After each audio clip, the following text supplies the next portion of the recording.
With threats to our nation waiting around every corner, adaptability is more important than ever. When conditions change without notice, quick strategic thinking is crucial. And with obstacles consistently impending, determination is essential in overcoming them. It's this willingness, decisiveness, and resilience that sets Marines apart. With our fighting spirit, we don't just fight battles, we win them. Marines are the constant our nation counts on to fight the unknown. And through adaptable problem solving, we do just that. Learn more at marines.com. Getting engaged is a moment worth cherishing. A one-of-a-kind ring that you design at Blue Nile can help your love sparkle. Just choose your diamond and setting. When you've found the one, you'll get it delivered right to your door. Finding the right engagement ring can be nerve-wracking. At Blue Nile, you'll have the expert guidance needed and a diamond guarantee that ensures you're getting the highest quality at the best price. Cherish all of life's moments and save up to 30% at BlueNile.com. That's BlueNile.com. Hello, it is Ryan, and we could all use an extra bright spot in our day, couldn't we? Just to make up for things like sitting in traffic, doing the dishes, counting your steps, you know, all the mundane stuff. That is why I'm such a big fan of Chumba Casino. Chumba Casino has all your favorite social casino-style games that you can play for free anytime, anywhere with daily bonuses. That should brighten your day a little. Actually, a lot. So sign up now at ChumbaCasino.com. That's ChumbaCasino.com. No purchase necessary. VGW Group. Void where prohibited by law. See terms and conditions. 18+.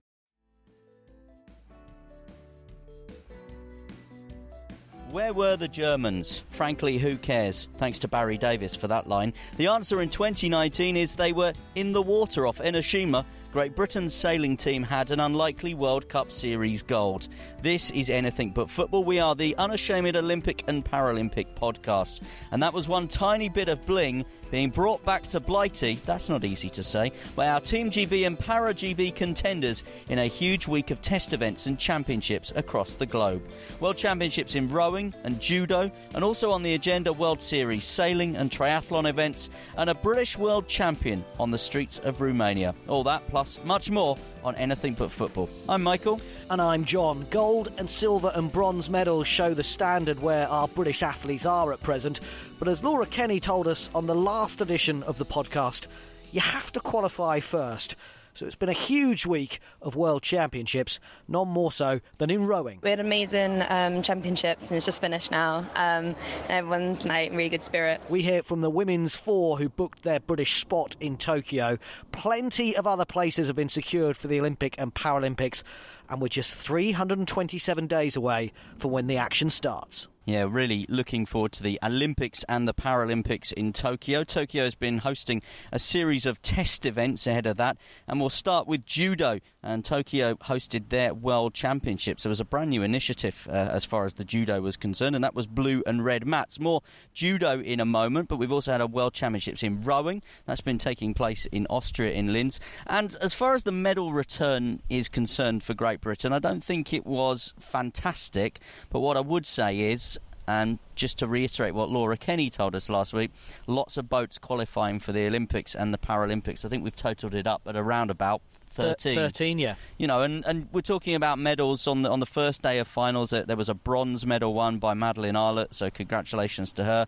There are a couple more bronze medals won in the men's four, the lightweight women's double as well on the second day of finals. And we saw a couple of Paralympic gold medals as well in the PR2 mixed double sculls. The Rio Paralympic champions, Lauren Rouse and Lawrence Whiteley, they won by a length, beating the 2018 world champions, the Netherlands. And the mixed cox four in the PR3 category as well.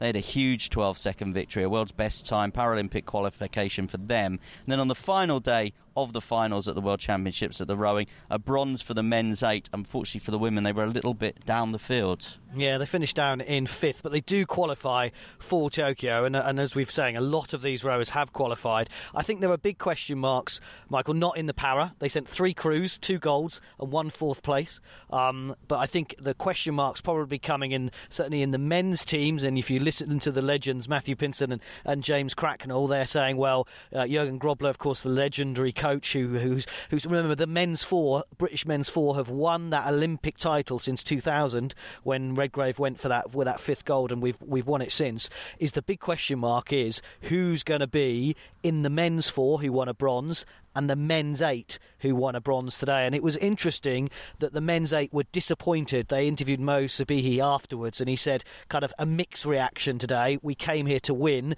They beat the Germans, who were the world champions in the end, finishing ahead of Holland, but they beat them in Rotterdam a few weeks ago in the World Cup, and everyone was saying it was a fluke. And Mo Sabihi said today kind of proved it was a bit of a fluke because we didn't perform.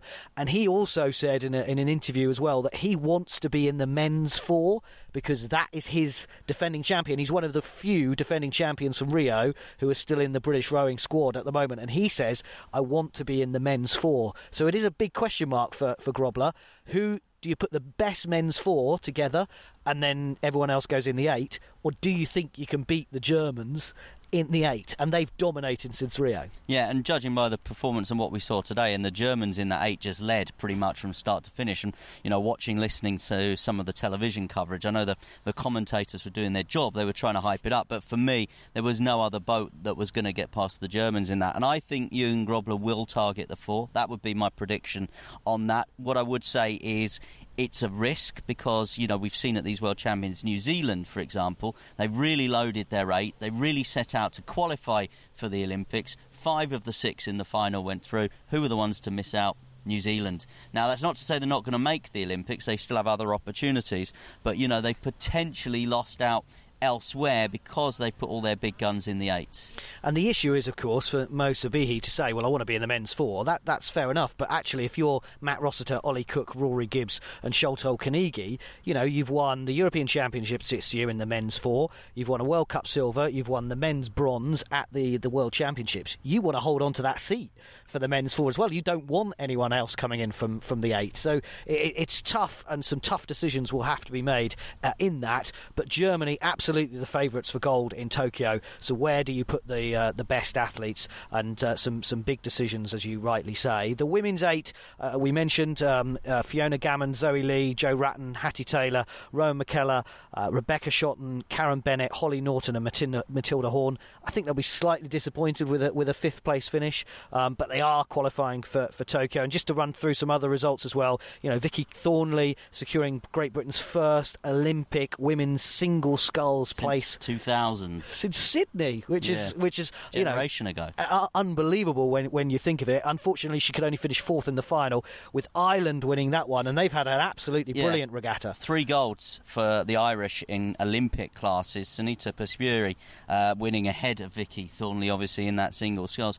And they, for me, are one of the stories at the moment, heading into, you know, beyond obviously our focus on Team GB and Para GB on anything but footy. But when you start looking, you know, at other stories around the world, we talked about Christian Coleman last week, obviously, who was anointed to succeed Usain Bolt in athletics, the American. You look at rowing and you think, well, the Irish are coming as far as the rowing is concerned. The only thing I was thinking about that is it some ways to be better to be the team that's not quite at the peak, because the Germans, undefeated since Rio, they then lose in Rotterdam to GB and question marks come out. When you are the world champions in 2019, now everyone expects you to go and win Olympic gold. Yeah, that's us, Glover and Stanning, because obviously they did it. They just dominated through an entire Olympic cycle and then went ahead and won it. It's what we talk about when we discuss British cycling quite a lot. It's about, you know, these World Championships are important, but for the British rowing team, it's probably about next summer,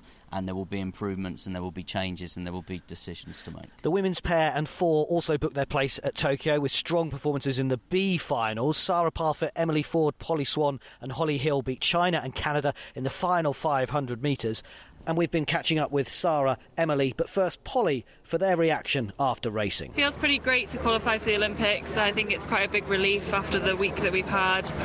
There's quite a lot of pressure building up onto the final, but we did it and it feels pretty amazing. The sort of shape that I'm in is actually maybe a bit different to the rest of the team. So I've been studying for the last year and just come back into the team this year. So probably not on my top form and not my top game, but you know, I've got the girls in our 4 certainly, and then all the girls in the team are in really tip-top shape. So I think the next 12 months are going to be really crucial to build on the successes of this World Championships and, qualifying a number of boats for the Olympic Games. And I know that our chief coach, Jürgen's going to have some pretty intense sessions and make sure he really pushes us to achieve what we want for the next year. It's been a successful World Championships. We've qualified 10 boats, which is really cool. Means we've got lots of seats that we can all fight for to go to the Olympics next year. Especially in the sweep team, we did really well. We qualified 3 out of 3 boats, so both out 8, 4 and pair are going to go to the Olympics. So we're pretty proud of ourselves. The main thing to do this year was to qualify. Medals were a bonus, but I think we've really shown what we can do as a team, and we're really excited to build on this performance and see how many medals or what placings we can get at the Olympics. So yeah, really excited. Everyone's in really good spirits, and everyone's just looking forward to going forward into our break and then taking it into training. So yeah, it's been a really good fast competition. If you watch any of the racing, crews that are leading at the beginning aren't almost in contention at the end. So it's really definitely a big learning curve for all of us, and something that we're going to learn from and take into Tokyo, hopefully. So yeah, thank you for watching, everyone. And it seems like a lot of people have taken interest in rowing this week, so it's been pretty cool. Emily Ford, Polly Swann and Sara Parfet, the women's 4 on their way to Tokyo. Sam Corty and Annie Withers needed a top 5 in the pair, and they finished 4th to book their spot in Tokyo. And John Collins and Graham Thomas in the double sculls also qualified for the Olympics as well. So as you say, Michael, we're in a good place. We've got enough boats going to Tokyo. Now some decisions need to be made, and boy, oh boy, the hard work continues. Yeah, let's stay on the water on anything but footy. We have still got judo news to come for you as well from Tokyo, and a British medal there for a Rio 2016 medalist, Sally Conway. But in sailing, Japan has been hosting the World Cup Series event there on the exact same water in Enoshima that will host the Tokyo 2020 regatta. And for the British, there were 3 medals in total. In the laser radial, Ali Young, 2-time Olympian, won a bronze medal in the same race. Hannah Snellgrove finished 7th. There was a silver. No wind again, though, was there? I was just about to say there was a silver medal in the NACRA 17 class for Ben Saxton and Nikki Boniface, and a gold medal in the 49er class for Finn Sterrett and James Peters. But again, no wind, lack of wind an issue. So Ali Young didn't get the opportunity to improve on her bronze. She also finished 4th in the Olympic test event. And I have to say, though, that gold medal, James Peters and Finn Sterrett, are watching some of the coverage of that. They were 5th overall at the start of the day.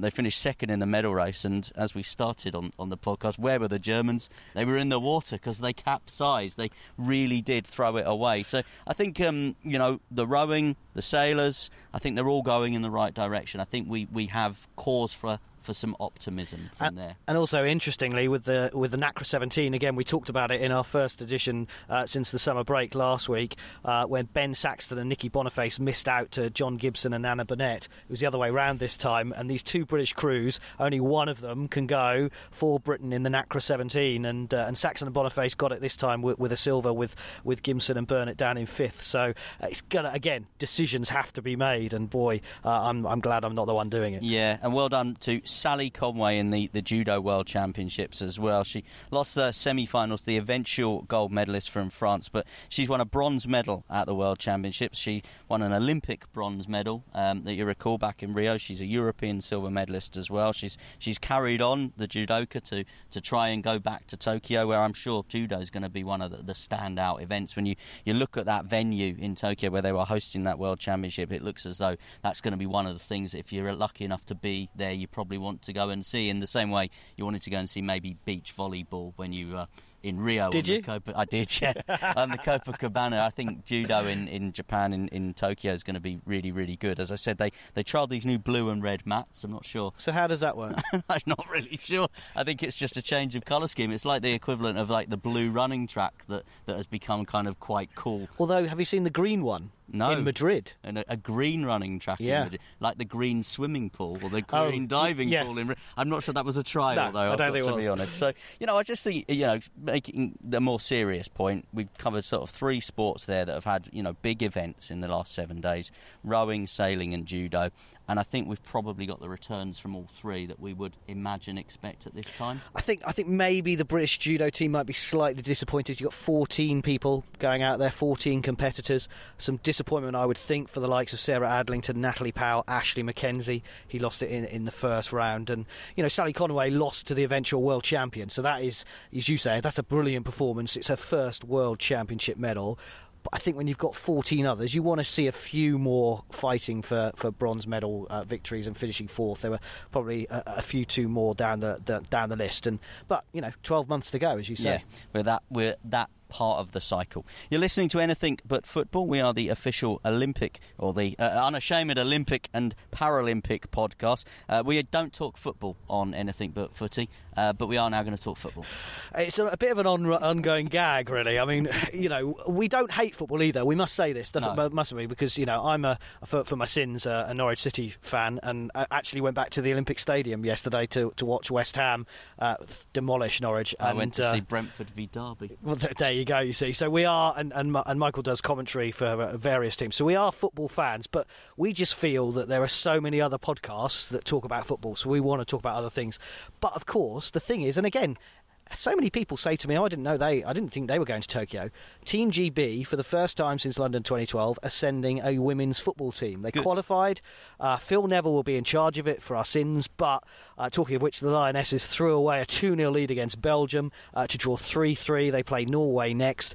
And it's interesting that the FA of Wales chief, Jonathan Ford, has also said this week, look, it's up to the Welsh players if they decide they want to go and play for Team GB. Obviously, Team GB will want Scots, Northern Irish, Welsh and English players involved, and Phil Neville has said that as well. He wants to have some of the other nationalities within the UK in that Team GB team. But I don't think it really helps if the Welsh FA don't really support it. They're just going to go, well, it's up to them if they want to go or not. But I think they should. And with, you've got the Tokyo Olympics next year, you've got the Euro 2021 being held in this country, in England. Women's football has the chance, after what they did at the World Cup, to really move forward in the next few years. And I think an Olympic medal would be absolutely huge for England, Scotland, Northern Ireland and Wales. It would be amazing. And I'll tell you someone else, a name that I want to just sort of put out there as one of my ones to watch, if you like, for 12 months to go to the next Olympics. Annie Last, mountain bike. And they've been hosting their World Championships in the last few days as well. Grant Ferguson finished 38th in the men's elite race. But Annie Last, a Sheffield racer, she was 8th in London in 2012. She won a gold medal on the Gold Coast in Australia in 2018. She finished 6th. And I think she's one in the same way that we kind of pinpointed, for example, Sophie Hitchen in the hammer as one that might come through and be a name that maybe surprises a few people. I'd like to put Annie Last out there in mountain biking, just to show that I think British cycling, the dominance on the track's been fantastic, we know about, but they are going to start, I think, now to target medals in things like BMX and mountain biking as well. It's a good call. If you think we're not talking about a sport that we should be, at Anything But F on Twitter, or message us on Insta and Facebook. You can email at anythingbutfooty@gmail.com.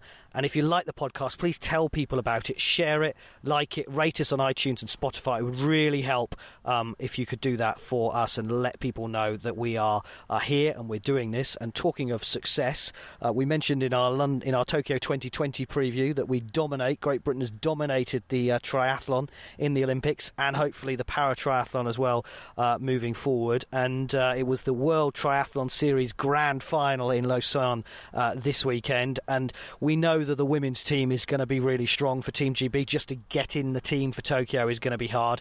And congratulations to Jess Learmonth with a silver medal, and Georgia Taylor Brown. Not Taylor Bronze, but she did win a bronze. I've written it down as Taylor Bronze.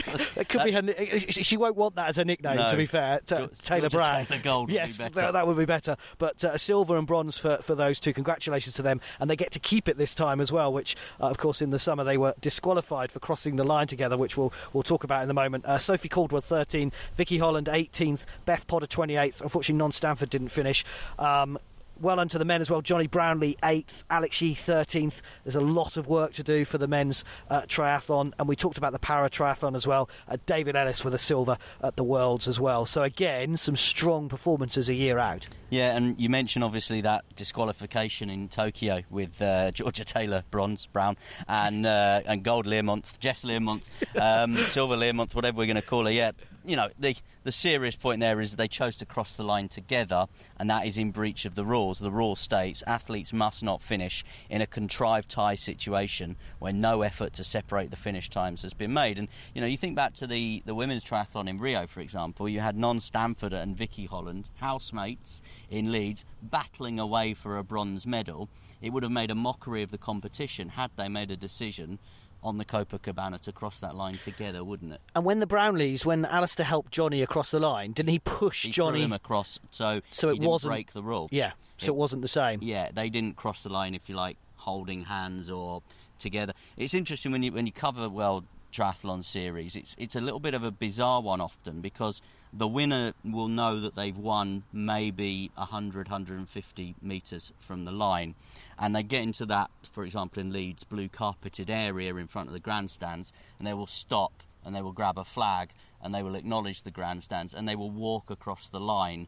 It's something which, you know, when I first started covering triathlon, you thought they might just go hell for leather for the line, but they don't. They often have the opportunity, because of the way the race has unfolded, to soak up that applause and enjoy that moment. And I think obviously with Jess Learmonth and Georgia Taylor Brown sort of crossing the line together was clearly something that they made a decision on, but it is in breach of the rules. And although it's an individual sport, it's a team sport, and the Brownlees have said that so many times, the fact that they can work together, because you've got 3 disciplines, you've got a cycling road race in there where you can be tactical.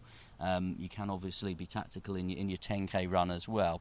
I think and I have sympathy for Jess Learmonth and Georgia Taylor Brown, but I do think on this occasion the rule was held up for the right reasons, because I just don't think you can start letting stuff like that happen, because, you know, we could get to an Olympics where you start seeing teams sort of racing even more as a team in what is an individual event. And to be fair, both Jess and Georgia, I think, came on social media quite quickly after and said, "We've learnt from that. We're not going to do that again." And to be honest, it was best to do it at the test event rather than wait for the Olympics. Yeah, well, no one will forget that rule now. They certainly won't forget that rule now. Obviously, the Brownlees knew it as well. So, you know, that's just something I think, you know, the world governing bodies of triathlon, I think they made that decision. I think they got it right. Talking of kind of governing bodies and decisions that are going to be made, athletes have been warned over podium protests for Tokyo 2020. We obviously saw Duncan Scott at the World Swimming Championships refuse to share the podium with Sun Yang. He's the guy that's been in all sorts of bother. Well, he didn't want his photo taken. Yeah. He did share the photo to give him a bit of... He took his medal, but then he's like, "I'm not having a photo with you, and mate." He still got warned, didn't he? Because of what he did on the podium. He was clearly uncomfortable standing there, and then obviously, as you say, refused to sort of get up on the top step for the photo. They had a bit of a ding-dong. Everyone in the world of sport thinks that Sun Yang probably should be banned from swimming at the moment. People can't understand why he's still being allowed to swim, with various allegations of a tampering of samples and things. And Duncan Scott made his protest. At the Pan Am Games in the last few days, we've seen two Americans... Which is the equivalent of the Commonwealth Games? Yeah, or the European Games or something like that. We've seen 2 Americans, Gwen Berry raising her fist on the podium, a hammer thrower. We've seen a fencer take the knee. You know, and it reminds you a little bit of 1968 and Mexico and the American sprinters, Tommy Smith and John Carlos. They had the gloved fist protest. Of course, they got sent home from the Games. And what the IOC and the governing bodies have done here is they, I think, basically sent out an advance warning saying they don't want those podium moments, those medal moments, to be politicised. Comes very much, of course, because what's going on in America with the anti-Trump feeling. Yep. I mean, the NFL quarterback, Colin Kaepernick, you know, did so in 2016, you know, protesting against Trump, police brutality, racial injustice in the USA. And so you do wonder whether, you know, they've kind of preemptively, as you say, come out and said this now just to get it in people's heads. And actually, it's the kind of thing that, as a coach, you might talk to your athlete about do you want to be remembered for certain things? But then it's also tough, because if you want to say something, you know, is there no better place to say it once you've won an Olympic medal and you are that? You've got that, literally a platform. You've got that platform. The Olympics is the most political, non-political organisation on planet Earth. It's an organisation that is desperate to be non-political, and we see real initiatives and moves to make it non-political. For example, North Koreans marching with South Koreans at opening ceremonies. We have refugee teams, so people that have been displaced by their homeland are able to come and compete. That shouldn't be a barrier against coming to compete at the Olympics. But then there are so many politics and so much politics going on behind everything from the bidding process to the staging of a games to everything then that occurs. And the IOC are just desperate, aren't they, for their 17-day summer party not to be overshadowed by what they see, as I said, sort of politicised movements. And it does relate to what we were talking about with the triathlon, that if you know the rules and all athletes have to sign the charter, an agreement not to make political, religious or racial remarks. You can't do that thing they do in football where they pull the shirt up and there's a message underneath or whatever. If you do that in the Olympic Games, you're hooked. But we're still talking about Tommy Smith. And it's one of the most enduring Olympic images ever, isn't it? I mean, you go back through the images over time. Unfortunately, most of the most famous images over time from the Olympics are probably not sport. They're Ben Johnson's bulging eyes, they're the massacre in Munich in 1972 and Black September, and they are Tommy Smith and John Carlos, aren't they? Will Team GB, do you think, take the lead from America? Brexit is an ongoing issue, whether you're in or out, but it's not. I have a horrible feeling we'll still be talking about it in a year's time when Tokyo is going. Do you think that they will have to say the same thing along what America have done, reminding the British athletes of their responsibilities, I suppose? Yeah, absolutely. I think that's the exact right phrase as well. Just remind athletes of their responsibilities. The successful athletes at the Olympic Games in this era of Instagram and Twitter and all the rest of it, and even that's clamped down on, and Tom Daley's got in trouble doing Instagram videos inside the Olympic Village. But, successful athletes, part of Team GB, who will come home, will have a platform if they choose to use that platform to promote something that they want to promote. They will have that opportunity. And as you say, I think Team GB, we know them to be real details people. They will have such a huge team working, ahead of this event on all aspects of it to make sure that absolutely, literally everything has been thought of. And I'm absolutely sure that when those athletes are collecting their kit and, they're signing up, they will be reminded of those responsibilities. Talking of more success, ever heard of ultra running? Well, yeah, I have actually. It's not something I've ever done, though. I had to look at the standard definition for ultra running is anything more than a marathon, so more than 26.2 miles. But however, the shortest standard distance is considered for an ultra is 50 kilometres, so 31 miles. So congratulations to Alyson Dixon, who is the 50k world champion. Wow. She won that in Romania. I'm sure it wasn't cold in Romania either in the conditions at the moment, and she is the ultra running world champion. A great performance from her. We'll talk para-athletics in a moment on Anything But Footy, the unashamed Olympic and Paralympic podcast. But well done to Great Britain, who've won a silver medal at the European Eventing Championships. Tina Cook, Oliver Townend, Kitty King, Piggy French and Pippa Funnell. They were silver medalists in the silver medal position overnight, and they clung on to that one, Germany winning the gold. I can't imagine what it would be like to give birth. I can't imagine what it would be like to give birth and then run 4 months later. Yeah. Libby Clegg, double Rio 2016 champion in the 100 and 200 metres. She gave birth to her son Edward on April the 13th. Wow. And she's back in competition at the World Para Athletics Grand Prix in Paris. She finished second along with her guide Tom Summers in the T11 200 metre race. What a performance. And she admits she's got to get her speed back. I just think she's a superstar. Absolutely. I mean, I don't want to be the person to patronise or go down that route by going, well done, you've had a baby.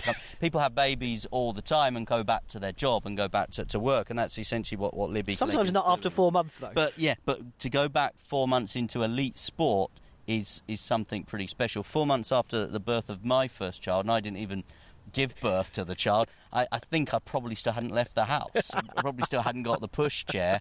out the garage at that point. I think we were still just working our way from living room to cot. Yeah, quite. So, yeah, to make that performance and to do that performance, massive congratulations to Libby Clegg. And a couple of other new names maybe to look out for from Britain from a para-athletic point of view. Maria Lyle and Fabienne Andre. The wheelchair racer Andre won the 800 metres in 2:22.10, having already won the women's 100 metres. And Lyle dominated in the T35 3600 metres as well. She followed up that victory with success in the Fridays in 200 metres as well. So great to see some new names coming through from the British para team, as well as 19-year-old European champion Thomas Young, who won the T37-38 100-metre final. More Diamond League action this week, of course, in Zurich as well. Congratulations to Dina Asher-Smith. Dasher finished second in the 200 metres, season's best time for her. She was the British 100 metres champion last week with a new championship record. Interesting on that one, the person who won it, who is... Mila Weibo. Yeah, she can't compete in Doha. Right. In the 200, because she's the 400. She's going for the 400, and she is the 400. That's her Olympic... Yeah, she's Olympic champion from Rio in the 400. So... Dasher was only beaten by someone who won't be in Doha. Yeah, and I think Doha's going to be interesting. The team is going to be named shortly. We'll probably know quite a few of the people that will be in it because of the British Championships that we spoke about on the last episode of Anything But Footy. But there will be some other names coming in that team that will be selectors' choices, and we'll talk about that, of course, in great detail. And then you've got the Para World Championships in Dubai in November as well. And another thing to look out for at the moment in skateboarding, the Park World Championships are taking place in Sao Paulo. Starts the 9th of September. Now, the entire Great Britain team will compete. It's basically the first time the squad have come together since that funding was announced in April, which was part of UK Sports Aspiration Fund, because, of course, skateboarding is a new Olympic sport, so it hasn't got that kind of funding model that a lot of the other sports have. So there's Olympic ranking points up for grabs. It's the last qualifying event of the season, but then the next season pretty much starts straight away. It's a bit like the flat racing season. It starts the next day. And the football season that starts before the other one's even ended, as far as I can work out. So Sam Beckett on his comeback from injury, Alex Holford, Jordan Thackeray, and the person everyone's talking about, Sky Brown, the youngster who's world ranked 9th, had a great 5th place finish last month in an international champions event. They will all be taking part in that event. Yeah, good to see it's in Brazil as well. Yeah, and and I think a lot of criticism about what's happened to the Olympic Park in Rio, and even when you were walking around it when you were there, you feared, didn't you, that once that particular circus had left, fingers crossed they could get the Paralympics on, because at times that looked as though that might not happen, but it did. They got away with it. You did wonder what would happen to that park, and you go to Athens. I've been to Greece on holiday this summer, and you watch some of the pictures or look at some of the pictures of their venues. It's amazing to think that within 15 years they've just become building sites. Sad. So it's good that Brazil are still, with all the issues, the wider issues in Brazil, still hosting major events. Absolutely. This is Anything But Footy, your unashamed Olympic and Paralympic podcast. So we've covered quite a lot today, and if we haven't covered your sport, we would love to hear from you. You can get in touch with us on Twitter at AnythingButF. You can find us on Facebook. You can find us on Instagram. You can also find us on YouTube, and you can drop us an email as well. anythingbutfooty@gmail.com.